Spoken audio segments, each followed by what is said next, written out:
On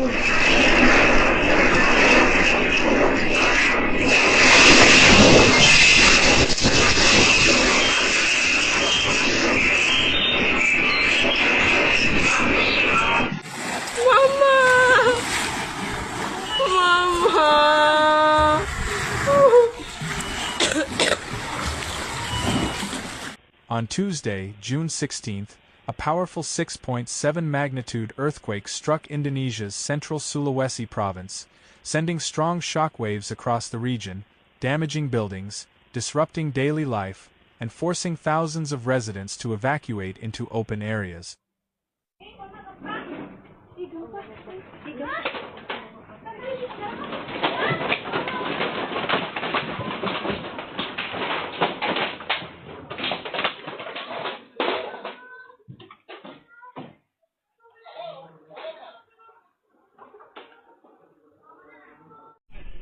The earthquake was widely felt across multiple districts, with reports of intense shaking lasting several seconds and triggering immediate panic among the population.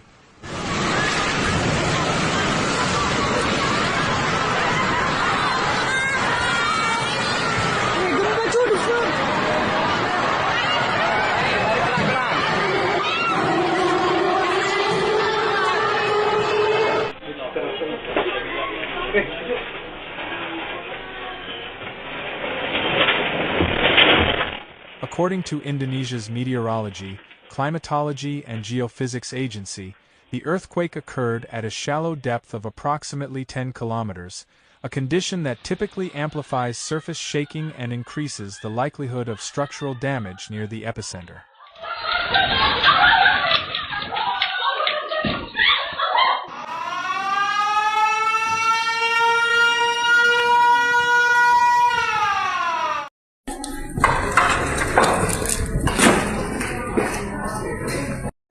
The quake was centered about 42 kilometers southeast of Palu, where residents experienced some of the strongest tremors. The sudden earthquake struck during daytime hours when many people were engaged in work, education, and daily activities. Offices, schools, shopping centers, and public buildings quickly filled with frightened residents rushing outdoors for safety. Gempa bumi terjadi di Kota Palu hari ini. Gempa bumi terjadi di Kota Palu hari ini. Ini orang berkeluar semua ini. Keras sekali gempanya. Goyangannya sangat keras sekali.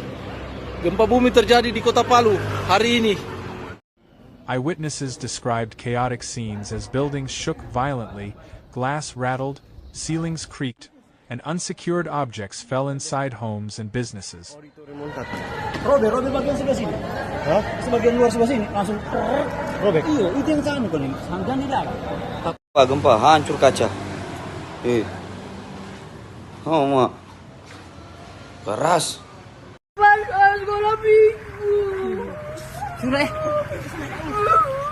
In several areas, the shaking was strong enough to cause visible movement in multi-story buildings, leading to immediate evacuation orders in some institutions.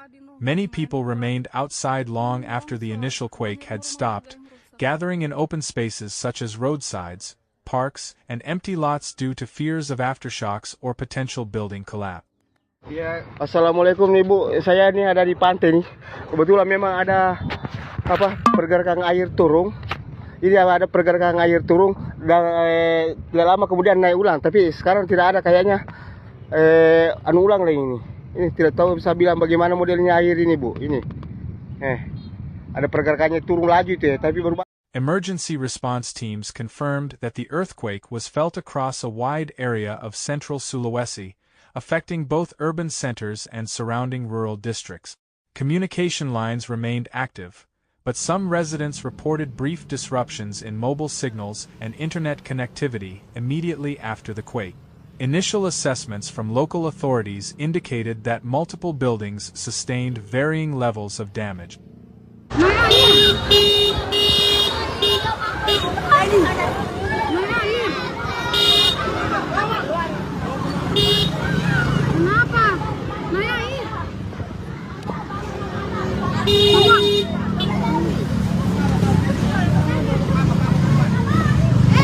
Early Early visual reports from affected areas showed structural cracks in walls, damaged roofing, broken windows, and debris scattered across streets and residential compounds.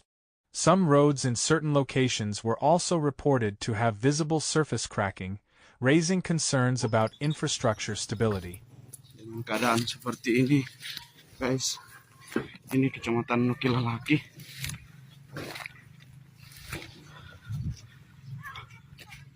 Rumah ini salah satu rumah warga ini. Yang Despite the widespread damage reports, authorities emphasized that full inspections were still ongoing and that the overall extent of structural impact had not yet been confirmed. Engineering teams were deployed to examine critical infrastructure, including schools, hospitals, bridges, and government buildings, to ensure public safety before allowing re-entry.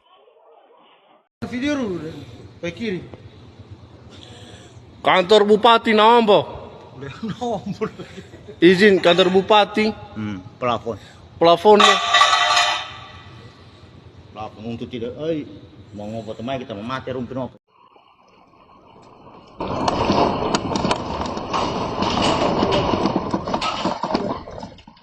Hospitals in the affected region activated emergency protocols shortly after the earthquake.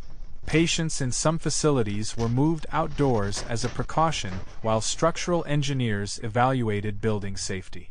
Medical personnel continued providing care in temporary outdoor setups where necessary, prioritizing patient safety while maintaining essential services.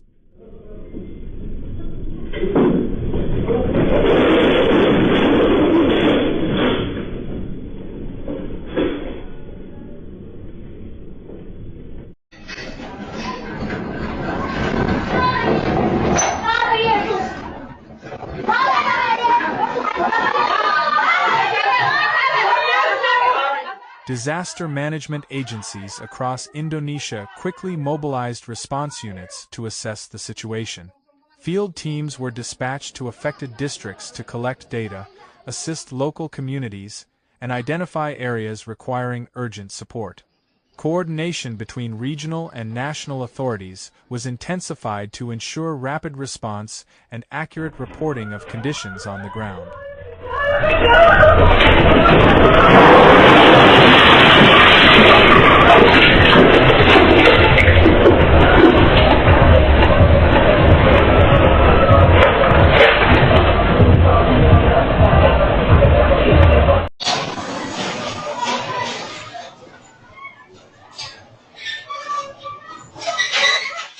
Although the earthquake caused significant alarm, officials confirmed that there was no tsunami threat associated with the seismic event. This announcement helped reduce anxiety in coastal communities, although some residents still temporarily moved to higher ground as a precaution before returning once official updates were issued.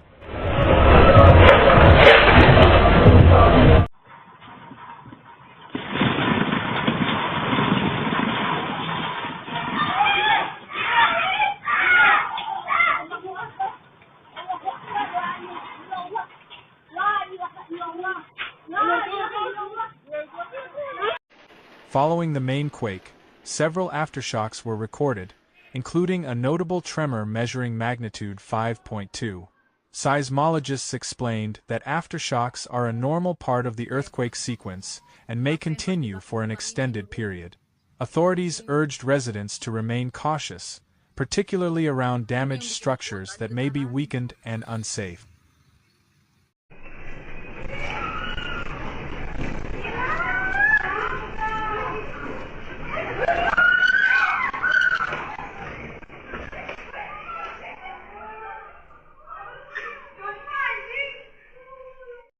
Transportation networks experienced localized disruptions as safety inspections were carried out. Authorities checked road conditions, bridges, and utility infrastructure to ensure there were no hidden structural failures. In some areas, traffic was temporarily slowed or rerouted as inspections took place. Public services and government facilities also underwent safety checks, with some buildings temporarily closed until further notice. Emergency crews remained on standby throughout the day, prepared to respond to any new developments, including aftershocks or newly reported damage.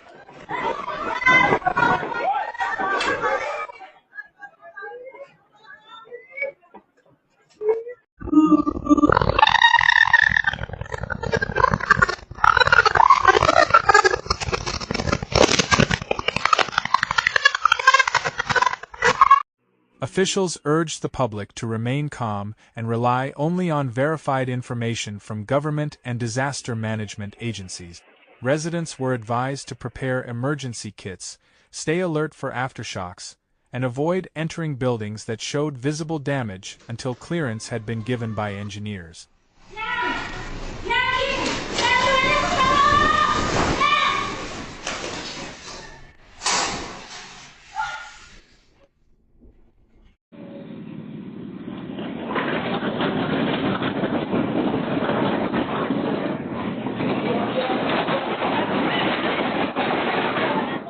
As assessments continued, authorities stated that no major loss of life had been confirmed at the time of reporting. However, they stressed that evaluation efforts were still in progress and that information could change as teams reached more remote or heavily affected areas.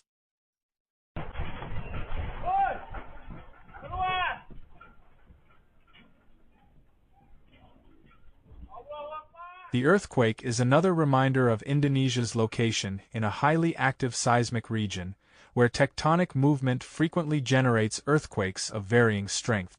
Continuous monitoring remains in place as agencies track aftershocks and assess ongoing seismic activity across the region.